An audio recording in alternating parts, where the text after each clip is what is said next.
Current charge കൂടിയെന്ന് പറഞ്ഞാണ് നമ്മളെല്ലാവരും solar വെച്ചത്. അങ്ങനെ കറണ്ട് ചാർജ് കൂടിയെന്ന് പറഞ്ഞ് സോളാർ വെച്ചവർക്ക് ഈ മാസത്തെ ബില്ല് വന്നപ്പോഴോ KCBയുടെ വക എല്ലാവർക്കും ഒരു ഷോക്ക്, അതായത് ഒരു ബിൽ ഷോക്കാണ് കിട്ടിയത്.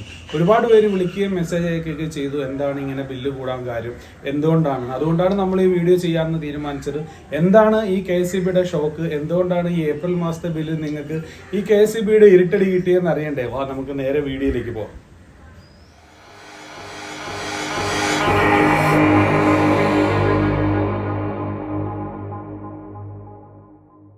സോളാർ വെച്ച ശേഷവും ഏപ്രിൽ മാസത്തെ ബില്ലിൽ 8604 രൂപ ബില്ല് വന്ന കാര്യം നമ്മുടെ മുൻ DGP ആയ ശ്രീലേഖ മാഡം സാമൂഹ്യ മാധ്യമങ്ങൾ പങ്കുവെച്ചത് നിങ്ങളെല്ലാവരും അറിഞ്ഞു കാണും. അതുപോലെ തന്നെയാണ് സോളാർ വെച്ച് ഒരുപാട് കസ്റ്റമേഴ്സ് ഈ ഏപ്രിൽ മാസത്തെ ബില്ല് കണ്ട് ശരിക്കും ഞെട്ടിയിരിക്കുകയാണ്. എന്താ കാര്യമെന്ന് അറിയണ്ടേ? KCB നമ്മളോട് ഒരു കാര്യവും പറയാതെ നല്ല 8ന്റെ പണിയാണ് നമുക്ക് എല്ലാവർക്കും തന്നത്. സംഭവിച്ചത് എന്താണെന്ന് വെച്ച് കഴിഞ്ഞാൽ, നമുക്ക് നേരത്തെ നമ്മളുടെ ബില്ല് അല്ലെങ്കിൽ നമ്മളുടെ സോളാർ എനർജി നമ്മൾ ജനറേറ്റ് ചെയ്ത് ബാങ്കിലേക്ക്, അതായത് സോളാർ നെറ്റ് ബാങ്കിലേക്ക് കൊടുക്കുന്ന ആ ക്രെഡിറ്റ് നമുക്ക് ബില്ല് ചെയ്തിരുന്നത് ആ സെറ്റിൽമെൻറ്റ് സൈക്കിൾ എന്ന് പറയുന്നത് സെപ്റ്റംബറിലായിരുന്നു. ഇത് KCB എന്താ ചെയ്തതെന്ന് വെച്ച് കഴിഞ്ഞാൽ, ഇതിനെക്കുറിച്ച് യാതൊരുവിധ മുന്നറിയിപ്പും തരാതെ, അതിന് വേണ്ട ബോധവൽക്കരണം നടത്താതെ അവരെന്ത് ചെയ്തു, ഈ സെറ്റിൽമെൻറ്റ് സൈക്കിൾ നേരെ മാർച്ച് കഴിഞ്ഞു മാർച്ചിലേക്ക് മാറ്റി. അതായത് നമ്മൾ നേരത്തെ എനർജി ജനറേറ്റ് ചെയ്യുന്ന നമുക്ക് സെപ്റ്റംബർ വരെയുള്ള എനർജി കാൽക്കുലേറ്റ് ചെയ്തിട്ടാണ് സോളാറിൽ നിന്നുള്ള ഏണിങ്സ്, അതായത് നമുക്ക് തരുന്ന ക്യാഷിന് വേണ്ടിയിട്ട് അതിൻ്റെ സെറ്റിൽമെൻറ്റ് പോകുന്നത്. പക്ഷേ ഇപ്പോൾ ഈ വർഷം തൊട്ട് 2024 മാർച്ച് വരെ ഉള്ള എനർജി നോക്കിയിട്ട് ആണ് എന്ത് ചെയ്യുന്നത്, KCB അതിനെ ബില്ല് സൈക്കിളിലേക്ക് ചേഞ്ച് ചെയ്തു. അപ്പോൾ അതുകൊണ്ട് ആ ബിൽ സൈക്കിൾ വന്നപ്പോഴത്തേക്കും നമുക്ക് പണി കിട്ടി. കാര്യം എങ്ങനെയാണ് പണി കിട്ടിയതെന്ന് വെച്ച് കഴിഞ്ഞാൽ, മാർച്ച് ഏപ്രിൽ മെയ് മാസങ്ങളിൽ നല്ല ചൂടുള്ള സമയമാണ്. ഈ ബിൽ സെറ്റിൽമെൻറ്റ് വന്നതുകൊണ്ട് തന്നെ എന്തായി, സോളാർ വെച്ചിരിക്കുന്ന ഒരാൾക്ക് ഏപ്രിൽ മാസത്തിൽ ബാങ്കിൽ ക്രെഡിറ്റ് എനർജി എന്ന് പറയുന്നത് 0 ആയിരിക്കും.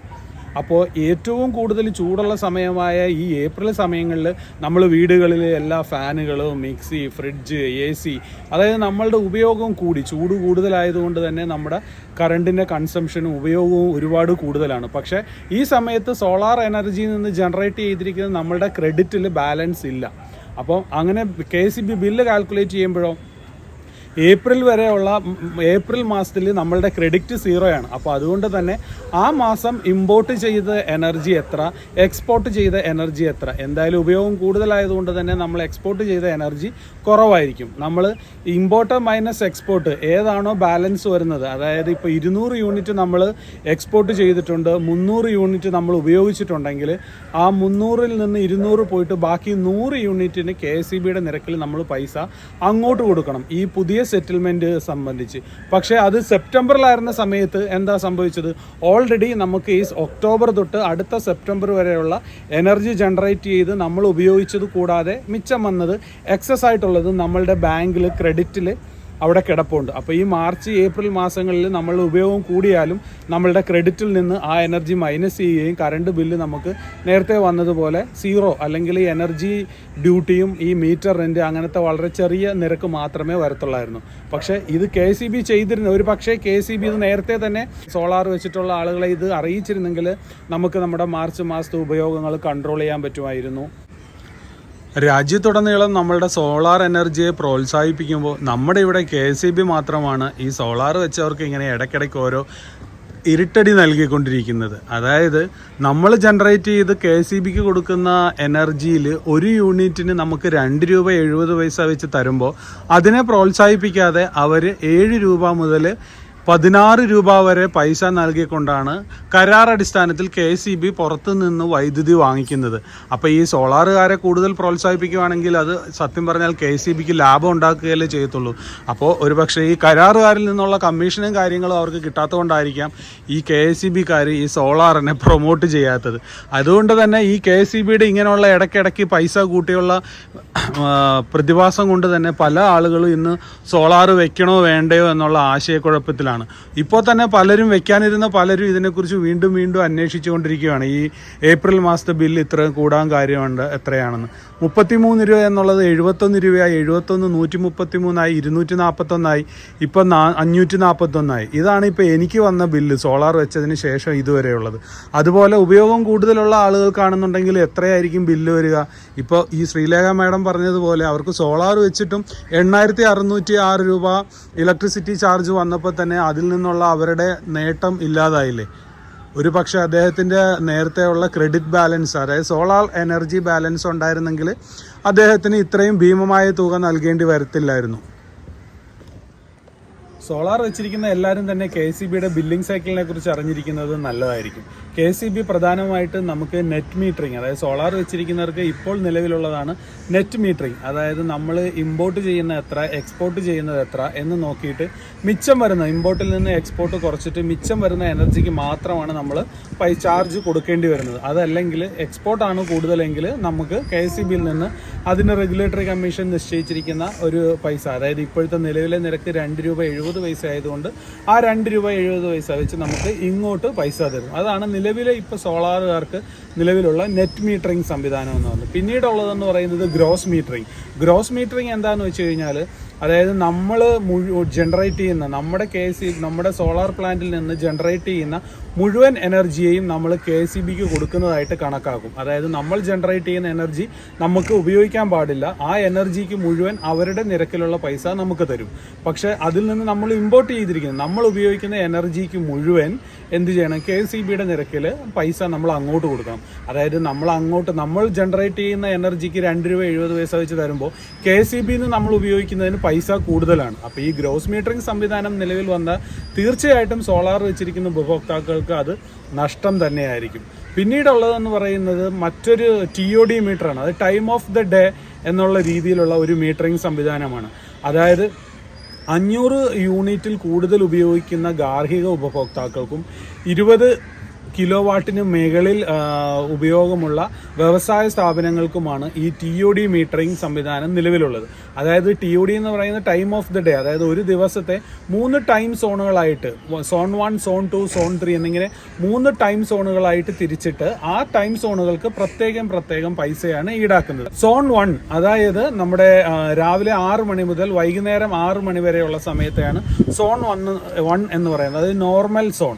അത് കഴിഞ്ഞ് പീക്ക് സോൺ, അതായത് സോൺ 2, അതായത് വൈകുന്നേരം 6 മണി മുതൽ രാത്രി 10 മണി വരെ ഏറ്റവും കൂടുതൽ കറണ്ടിന് ഉപയോഗം വരുന്ന സമയമായതുകൊണ്ടാണ് അതിനെ പീക്ക് സോൺ എന്ന് പറയുന്നത്. അതായത് നമ്മളൊരു കാര്യം ശ്രദ്ധിക്കണം എപ്പോഴും, സോൺ 1 അതായത് രാവിലെ 6 മുതൽ വൈകുന്നേരം 6 വരെയുള്ള സോൺ 1 മാത്രമേ നമ്മുടെ സോളാർ എനർജി ജനറേഷൻ നടക്കുകയുള്ളൂ. അപ്പോൾ സോളാർ വെച്ചിട്ടുള്ള ഒരാൾക്ക് ഈ സംവിധാനത്തിൽ, അതായത് ഈ സോൺ വെച്ച് നോക്കുമ്പോൾ ഫസ്റ്റ് സോണിലെ എനർജി മാത്രമേ ആ പൈസ കുറയ്ക്കപ്പെടുന്നുള്ളൂ.